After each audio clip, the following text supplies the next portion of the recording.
आज हम देखेंगे फ्लेमिंग के बाएं हाथ का नियम, मतलब फ्लेमिंग के लेफ्ट हैंड रूल, जो कि मोटर के लिए उपयोग में मोटर में दिशा ज्ञात करने के लिए किया जाता है। जैसे किसकी दिशा, फ्लक्स की दिशा, मोटर के घूमने की दिशा और करंट, जो हम करंट दे रहे हैं उसकी दिशा।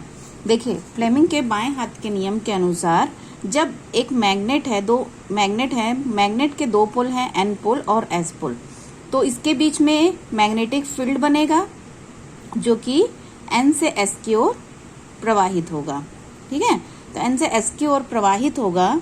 और अगर इसके बीच में एक आर्मेचर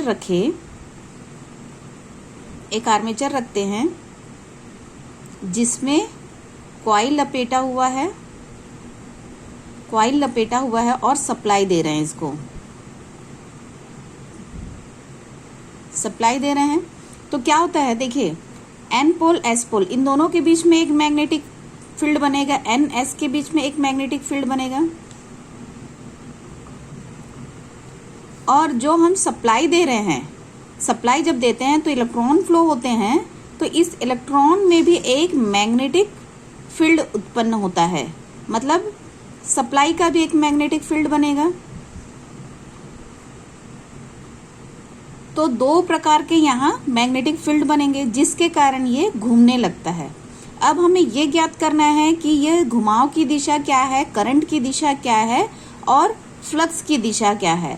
तो इसके लिए फ्लेमिंग ने बाएं हाथ का नियम का उपयोग किया है।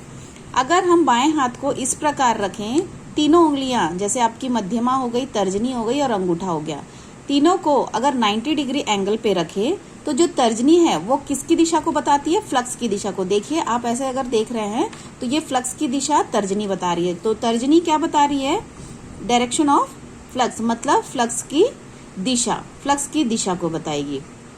ठीक, और ये जो आपका मध्यमा है, मिडिल फिंगर है, वो मिडिल फिंगर किसको बताता है, ये मिडिल फिंगर करंट की दिशा को बताता है। और जो अंगूठा है वो आर्मेचर या फिर आपका जो रोटर पार्ट है उसके घूमने की दिशा को बताता है। रोटर मतलब घूमने वाला भाग, घूमने की दिशा को बताता है।